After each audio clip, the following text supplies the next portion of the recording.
ជំរាបសួរបងចាជំរាបសួរបាទបងស្រីបងបច្ចុប្បន្នហ្នឹងបងប្រកបមុខរបរអីដែរបងថ្ងៃនេះដាំបន្លែគ្រប់មុខ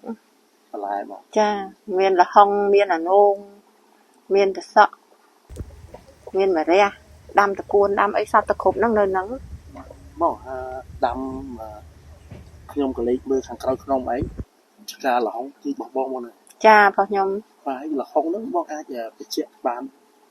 ទេបងល្ហុងហ្នឹងក្រោយពីយើងដាំរយៈពេលប្រហែលខែដែរបានយើងមកទទួលបានផលបងក្រោយយើងដាំហ្នឹង6ខែ6ខែចា6ខែ6ខែបានផលហើយដល់ទៅពេលយើងបានផលដំបូងរៀងថ្លៃគ្រាន់បើបាក់អ្នកដែលតន់បានថ្លៃគ្រាន់បើបានបន្តិចបន្តួចហ្នឹងណាដល់ទៅពេលមកចាប់បេះច្រើនគ្រប់គ្នាអស់តម្លៃអាលីងបាទបងនិយាយពីតម្លៃនេះខ្ញុំនិយាយពីតម្លៃនេះចង់ជម្រាបសួរបងថាបច្ចុប្បន្នយើងបាន1គីឡូប្រហែលដែរបងតម្លៃបើនិយាយរឿងគីឡូវាបានយើងយកទៅឲ្យគេដល់ត្រួយខាងនោះបាន1គីឡូ100ក្នុងមួយថង2គីឡូបាទវាក្រៅទីពាក់ព័ន្ធនឹងការលក់ដូររបស់បងនេះយើងលក់ជាគីឡូឬក៏លក់យ៉ាងម៉េចជាគិតជាផ្លែហើយមានឈ្មោះចដាគេ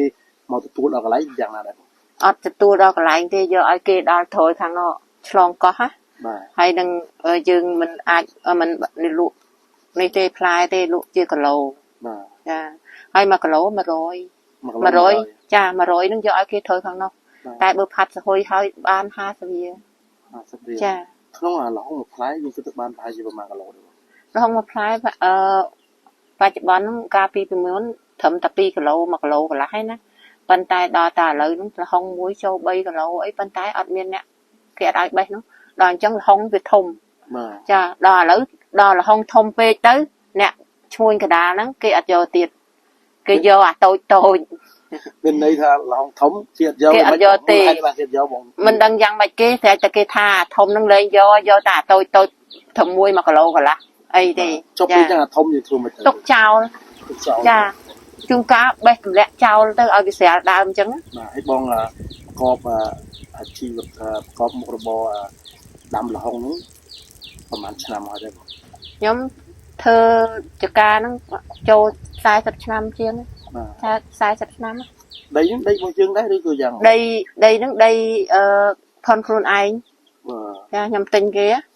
ទិញពីមុនមកខ្ញុំមានន័យថាយើងបានធូរស្រាលដែរចាដីដែលថាយើងបានជួលគេទេចាហើយបើអ្នកខ្លះគេជួលគ្នាយ៉ាប់បាទហៅតលុយឲ្យថ្លៃដីអត់បានផងបាទចាអូធ្វើចការមានការខាតបង់ដែរហ្មងណាខាតខ្លាំងហ្មងបាទបើនិយាយទៅឆ្នាំហ្នឹងខាតខ្លាំងគ្រប់គ្នាហ្មងខាតដោយសារមិនដែរយ៉ាងដោយសារយើងអត់មានចេញលក់អត់ចេញចាលក់អត់ចេញដល់តែលក់អត់ចេញចំពោះបន្លែយើងទូទៅឬចំពោះតែផ្លែល្ហុងទេបងខ្លាំងជាងគេគឺល្ហុងប៉ុន្តែក្រៅពីល្ហុងហ្នឹងវាចេញតែវាថោកជាតែលក់ចេញ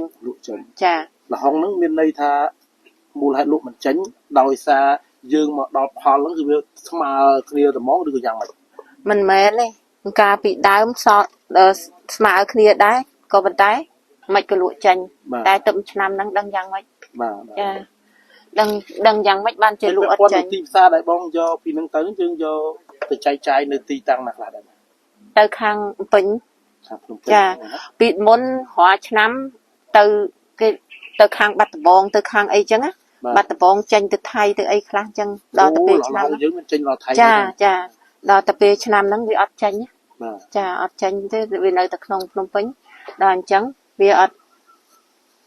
ហូបអត់អស់ទីផ្សារបាទចាហើយបងនេះឥឡូវទៅជែកគ្នាអត់ទាន់បានស្គាល់ឈ្មោះបងស្រីខ្ញុំឈ្មោះភេត្រីមុំបាទភេត្រីមុំមកមានអាយុប៉ុន្មានហើយបច្ចុប្បន្ននេះបងខ្ញុំ60ហើយបាទចា60ឆ្នាំហើយហើយ60ឆ្នាំមើលមិញបងបញ្ជាក់ប្រាប់ថាធ្វើចការនោះ40ឆ្នាំឆ្នាំទៅអាយុ20ឆ្នាំមកណាចាបាទបច្ចុប្បន្នហ្នឹងមានកូនចៅប្រហែលដែរបងសុំសួរឬក៏ជ្រាបសួររឿងខ្ញុំមានកូន5នាក់ហើយបាទចា5នាក់ហ្នឹងរៀបការអស់ហើយនៅសល់តែកូនពៅមួយបាទកូនបានរៀនដល់កម្រិតណាអីដែរនិយាយទៅវារៀនដល់ចប់បាក់ឌុបបាទចាទីគោអាស្រ័យលើការយើងដោយចាមកដែរបងណាចាអូយ thưa ban ta con riêng năng khuyên sao lại thế បាទ đó su đầm bay con hay đó là chừng nắng này đã con riêng chập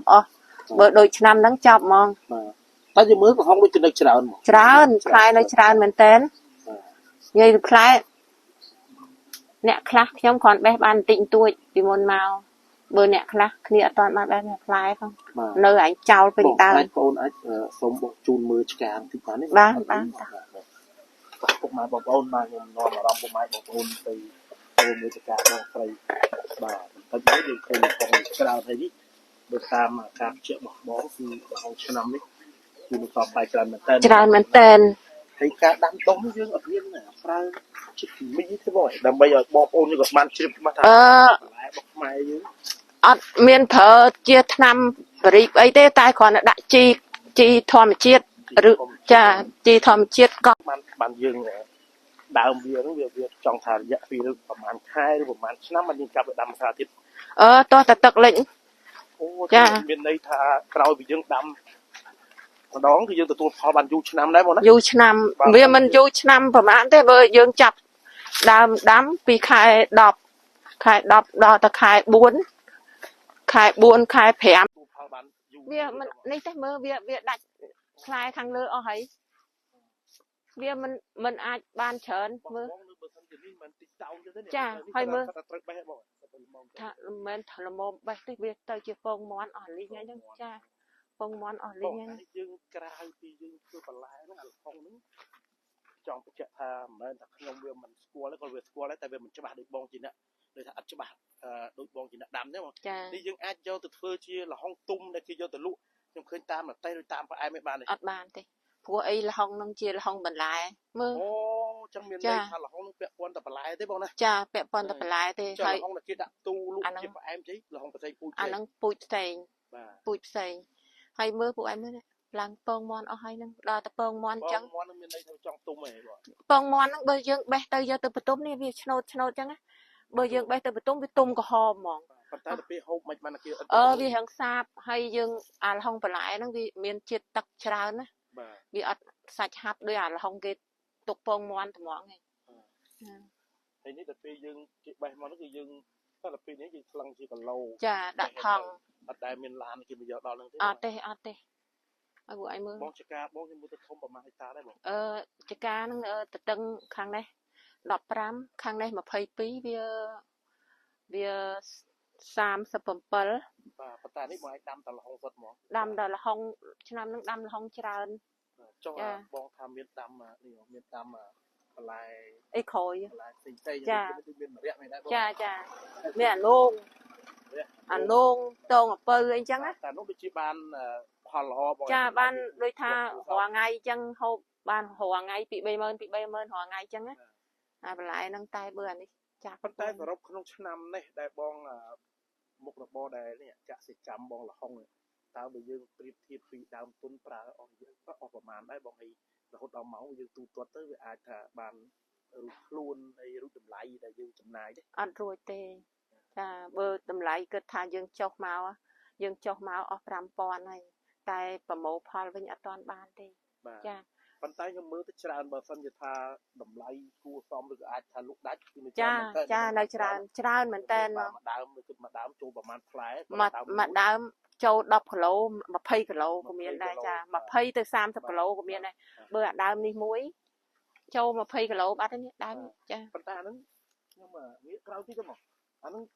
ផ្លែវាបានប្រហែលដងបើក្រោយយើងដាំក្នុងមួយដើមមកផ្លែច្រើនបើសិនជាយើងបេះពីក្រោមនឹងឲ្យអស់កុំឲ្យមានសល់អញ្ចឹងណាយើងចេះតែបេះដោយរាល់ឆ្នាំយើងបេះអស់អញ្ចឹងអាខាងលើហ្នឹងផ្លែបន្ត ចានោះដូចក្តាប់វាអញ្ចឹងចាមានន័យថាវាធ្ងន់ពេកគឺវាអត់ផ្លែចាវាចេះផ្លែដល់ទៅពេលវានៅច្រើនអញ្ចឹងវាអត់ផ្លែទេវាអត់កាន់ទេវាជ្រុះអស់ ហើយដូចមកថាគេតម្រូវការតាមប្រភេទនេះ1គីឡូ ចា1គីឡូប៉ុណ្ណឹង បាទដូចខាងនេះគឺឡើងប្រហែល ចាអាហ្នឹងចូល3គីឡូ4គីឡូ3គីឡូគេលែងយកបាត់ហើយចាប៉ុណ្ណេះអីគេលែងយកបើគេយកប៉ុណ្នេះចា ហ្នឹងហើយបងអរគុណណាស់ដែលបងចំណាយពេលវេលាមកដល់បទសម្ភាសន៍ជាមួយខ្ញុំបាទនឹងក្រុមការងារសាព័ត៌មានទឹកថ្មីថ្មី